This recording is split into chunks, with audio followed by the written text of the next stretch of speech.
মা, মা গো, এই দেশ তো বিশাল অট্টালিকায় ভরা।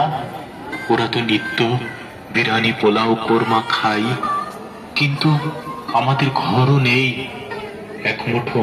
মা, মা গো, আজ দুটো দিন সবার দুয়ারে দুয়ারে ঘুরেছে এক মুঠো অন্যের লাগি, কেউ দেয়নি মা।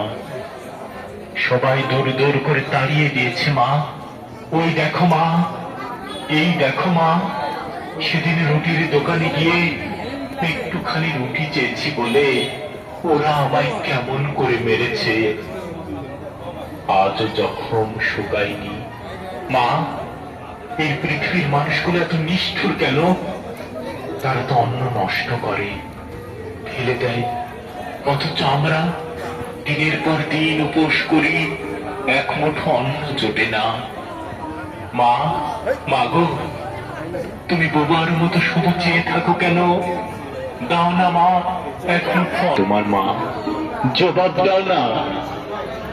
সারাদিন শুধু কাঁদো আর কাঁদো, কিছুই বলো না।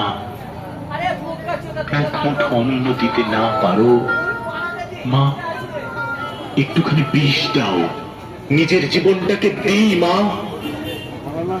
মাগো, ক্ষুধার যন্ত্রণা এত বেশি কেন? ক্ষুধার যন্ত্রণা এত বেশি কেন মা? মনে হয় ক্ষুধার জ্বালায় আমি মরে যাব, আর বাঁচব না। তোমার কাছে আর অন্ন চাইব না, তোমার কাছে আর অন্ন চাইব না। বিশাল ক্ষুধার্ত আছি, উদরে শরীর মুক্ত ভেবে অনুভূতি হতে থাকে প্রতি বলে সর্বগ্রাসী ক্ষুধা। অনাবৃষ্টি যেমন চট্টের শস্য ক্ষেত্রে চেয়ে দেয়, প্রভূত দাহ চায়